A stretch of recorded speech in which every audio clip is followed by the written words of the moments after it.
Hello and welcome to a very special podcast series, Unusual Suspects. I'm your host, Gaurav Chaudhary. This is a series about unraveling stories of entrepreneurs, investors, and businesses that are disruptors yet not in your face. Their disruptions have consistently delivered on the purpose and the mission they embark on. Their values are as strong as the mission. While they are ruthless in pursuing their ambition, they don't stray from being leaders who are not just admired for the vision and relentless pursuit, but also for how they're building an ecosystem of believers who can consistently push the boundaries. They allow principles to take precedence over ad hocism. For them, profitability is as important as scale, creating and leading new categories and innovations. In each episode, I speak to one such leader, or leaders, talking to her or him or them about their businesses, lives, inspirations, interests, challenges, pivot moments and turning points, successes, failures, agonies and ecstasies, and of course frustrations and little joys. It is as much about their personal life stories as about their entrepreneurial journeys. Unusual Suspects streams on Earshot.in, Spotify.com, Apple Podcasts, Google Podcasts, moneycontrol.com, and a host of other podcast streaming platforms. For this episode, I'm delighted to have Shravan Shroff, co-founder ESOPDhan, a newly set up company that lends to employees of high-growth companies to exercise vested ESOPs. The RBI-registered NBFC firm is targeting high-growth companies and deploys proprietary tools for making funding decisions.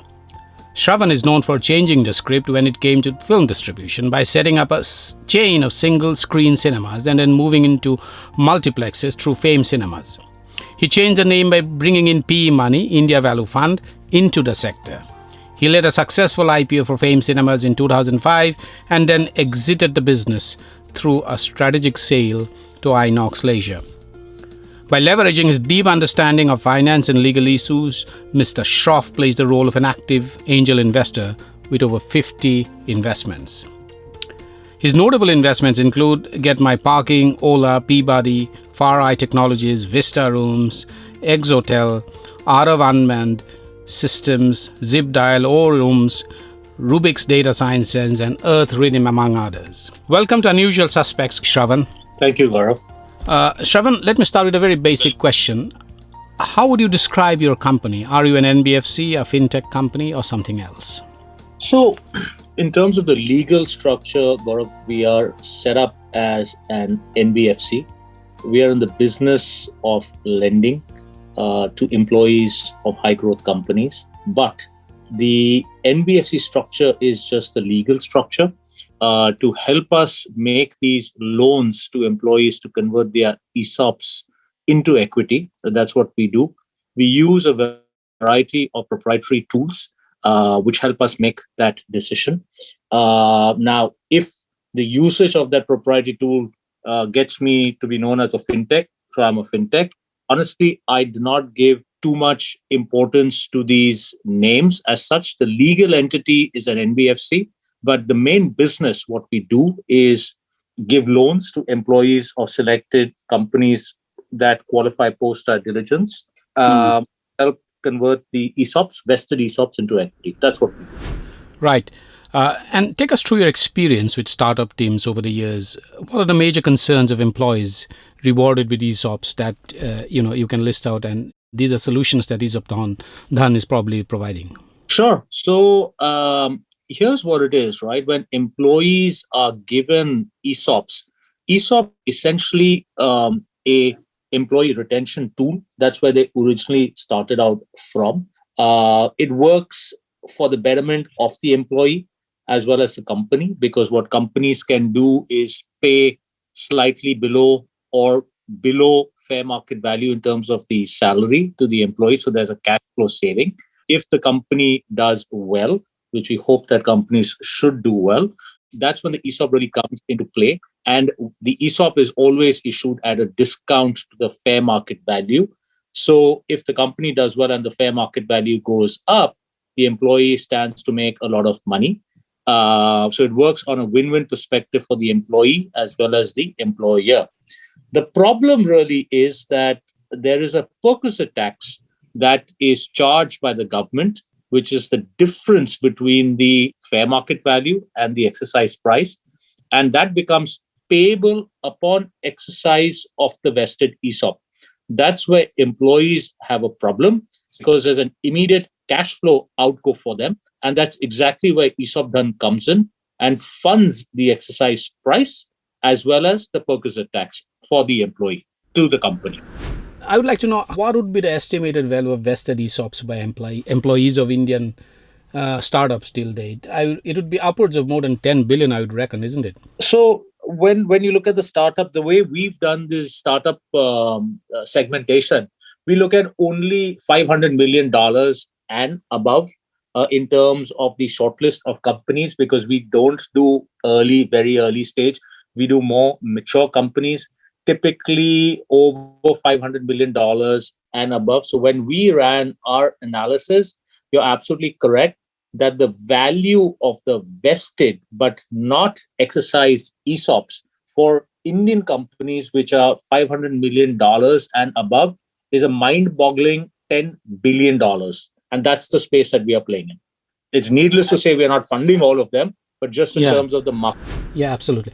And what is your current loan book size? How many employees from how many companies have borrowed from you so far? We've funded about 25 employees, and the total loan disbursed thus far is approximately 20 odd crore rupees. We've just started a couple of months back.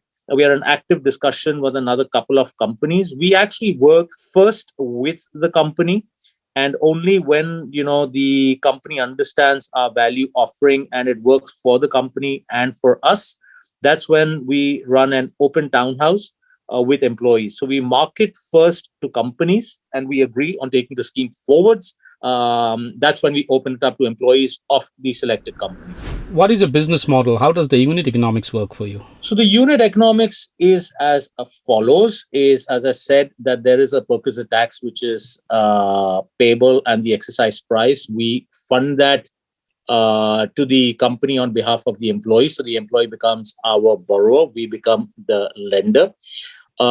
We do not take any collateral apart from the converted equity. So there is no other collateral that the employee needs to pay. That's point number one.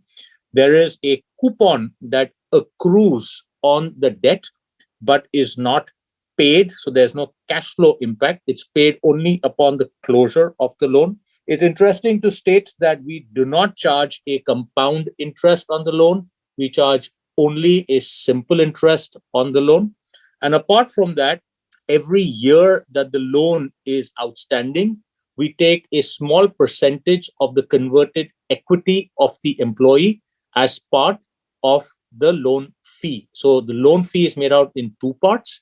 It's essentially the interest, which accrues but is not cash paid out. It's cash paid out only at the end, and a small portion of the converted equity for every year that the loan is outstanding. That's the model. And once the employee pays off the loan, what happens to the converted equity? So that converted equity, the portion that accrues to us is ours, and the portion that doesn't accrue to us, that's the employee's, and the employee can do whatever the employee wants to do with that equity. So in that case, if I understand right, in some companies, you will end up owning stakes in those companies, howsoever small those might be. Absolutely correct. And from a company perspective, what we do is we don't really want to vote on those shares. We are only interested on the economic value of those shares, but not on the voting of those shares. So when we onboard the company, all the voting on howsoever the small equity might be, the voting is always done in conjunction with the promoter of that company. And how do you go about selecting the companies with who you are going to do business with, say, or whose employees you are going to fund? Is it on the prospects of the startup? Is it because, if you end up owning stakes in those companies, howsoever small might be, and you are more interested in the economic value, then clearly prospects as you see it of those companies going to be a very key determinant, isn't it? Absolutely correct. So what we essentially do, our essential filter, as I said, is $500 million and above, point number one. That's one filter. Another filter that we use is the management team, the people who have funded the business. But the most important thing really that we look at is that essentially, are these businesses which we want to own equity in, howsoever small the equity is, and are these companies on the path to profitability, or are they only cash burn businesses? We don't like businesses that have no viable business model. We like businesses which are essentially in the SaaS space. Even if they lose money, that's fine, because businesses don't make money from day number one. But what we like and what we look for is that the fact is that, is there revenue subscription? Is there revenue which is coming in? How does that revenue come in? And when does that revenue become more than the expenses of the company? And is there a real need that the company is solving? So you have to think about us not as you would think about a lender. You have to think about us is a lender that understands and wants to understand the equity value of that business. That's right. And also, I just wanted to know your views on the current taxation regime for ESOPs. Do you think that works as a disincentive for employees? What are the changes you would recommend for the existing ESOP tax structure in India? Here's what I have learned to do, Gaurav, in my life. Okay, I have learned not to look at what the government should be doing, because it's such a fluid angle. Okay, our business model is currently made in terms of where the gap or where the real need for employees is, because employees don't tend to, given the fact that it's an immediate cash flow impact for them, they tend not to exercise that ESOP. The problem is when they don't exercise that, do not exercise that vested ESOP, and the fair market value grows. What happens to the employee is that whenever the employee exercises, and if the fair market value has grown, the tax incident actually increases, right? Because the delta increases, the difference increases between the fair market value and the exercise price. Now, if the government changes the rules, we'll tweak our business model. But we can't be looking at what the government may or may not do, because the government knows best what's on how tax regulations work. We work within the environment of the current tax regulation. What we do is we tell the employees that, listen, if you believe the fact that the fair market value is going to go up, take the money from us, because you can cap out your tax outgo. Point number one. Point number two is that you are sitting on ESOPs. You can't monetize ESOPs. Okay, they aren't a tradable entity or a tradable commodity. But when those ESOPs are converted to equity shares, you can sell those equity shares and you can monetize them. So currently, you are asset rich and cash poor. Actually, you're quasi asset rich, because your asset is not a real asset. You got to convert it to a real asset by taking our help or taking somebody else's help to convert that ESOP into equity. And then you can get cash from that equity if you want to sell that equity in the market. So that's what we do. And what's your view about buybacks of ESOPs? Which we have seen some very successful buybacks in recent times in the Indian startup universe. What's your view? Yeah, so again, it's to each as its own. Somehow or the other, there might be equity, there might be ESOP buybacks. That's fine. But remember that when a buyback happens, what a company does is buys back the ESOP from the employee, so the employee makes money. But the upside for the employees is totally capped and gone, right? Tomorrow, let's assume the fact if you had ESOPs in Amazon, if Amazon would have bought back your ESOPs when Amazon was a fledgling and just had started out, how would you have felt if you would have had converted equity of Amazon currently as compared to have selling your ESOPs to the founder or the management of Amazon 20 years back? That's for an employee to think through. But the thing with this is that the employee is probably not, there's a bit of an information asymmetry at play here too, because the employee is not in the best position to, take a look or take a call on the prospects of the company in the medium term or the long term, as compared to the management, because the management is one which has all the information matrix is there with them. So how does an employee go about and taking a long position call on the prospects of a company that he or she might be working in currently? And that's a very fair question. Very fair question. Let me take a stab at it. I believe that evolved employers and evolved employees should share a very transparent and open relationship, because at the end of the day, monetarily satisfied employee is very valuable to a company, right? So I would actually tend to look at the fact that an employer should be extremely transparent as compared to buying back those ESOPs. I don't believe the fact that employers buy back ESOPs because they do not want to be transparent is just a tool to reward employees, and say the fact that, listen, we are willing to buy back your ESOPs, you're going to make so much money, right? But if an employer is open about the prospects of the company, and an employee wants to understand the prospects of the company, because remember, in the world, at the end of the day, equity is one of the biggest tools to make money, right? You don't really make a lot of money by cash coming into your bank in terms of a salary. It's only the compounding effect of that equity that really makes you a lot of money. And there's not one, there'd be a million and trillion examples around this. Absolutely. And from an employer's point of view, salary is expense and equity is wealth. And it is wealth that the employer is actually sharing with the employer. So I think that understanding needs to be articulated as clearly as possible between both sides, people from both sides of the fence, isn't it? But what we're seeing right now is that because there is no information asymmetry, given the fact that there are so many technologies about, there's the internet, there's chat GPT, there's, social media and everything else rolled into one. So there's not much information asymmetry that happens. So, and as I said, I don't really believe that employers are buying back the equity because they want to cheat an employee. That's not the case at all. It's actually giving them a reward.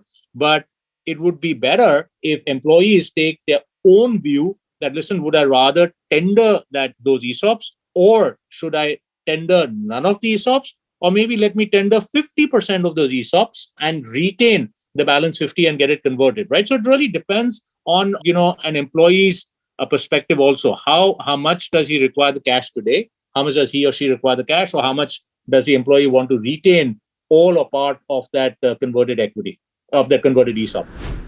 Right, Shravan. And finally, on ESOPDhan itself, ESOPDhan might be legally structured as an NBFC, as you said in one of the responses to one of the questions, but eventually it is chasing the economic value of startups that it feels are extremely promising, or companies that it feels are extremely promising, and it's only interested in companies with a minimum 500 million valuation and upwards. Now, what next for ESOPDhan? ESOPDhan in itself, as a startup entity in itself, is there a pivot moment that is going to come through? Is there an exit strategy? What is it next in the ESOPDhan, in the ESOPDhan growth path? So ESOPDhan is set up by two of us. It's myself and another angel investor called Nitin Agarwal, who I've met through my early stage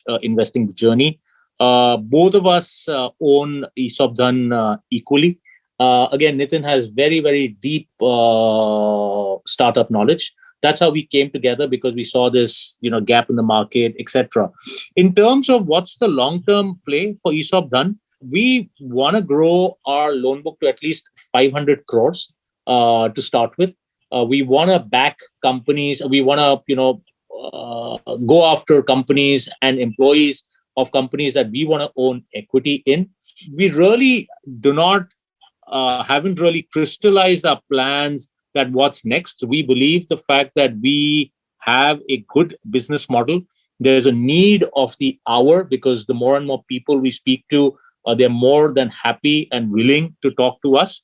I guess what's next for ESOPDhan, to answer your question directly, is really going to come down to how our performance is. If our performance is good, I'm sure there will be possibly some private equity interest and so on and so forth. I don't know. It's basically only performance talks, right? Nothing else in the world. Everything else is just noise. I guess it's only performance that talks, and only when we're able to have a larger loan book and a few more interesting investments which have got us, which have made us good money, I guess that's really be able to crystallize what's next to us. We are right now keeping our head down. We believe that we are on a good trajectory. There's a need of the hour. We are basically toiling away, analyzing, doing things what we need to do. And hopefully the fruits of our labor should play out. That's the way I look at it. And finally, what's next for you individually in the investment space? No, all of everything that I do currently is around ESOPDhan. I'm not doing any individual angel investments, etc. Both Nitin and I are fully committed to growing ESOPDhan, because when you have a baby, you got to give everything to your baby, right? You can't be looking at different things at different times, right? We are both committed to growing this baby because we believe the fact that this baby can go out and compete in the Olympics. So that's what it is. Right. Thank you so much, Shravan, for taking the time out and dropping by to have this conversation. Thank you, Gaurav. And sharing your deep insights on the universe of ESOPs, the landscape of ESOPs, the taxation regime, and also the plan ahead for ESOPDhan. Thank you so much, Shravan. Thank you so much. Thank you. Bye-bye. Take care.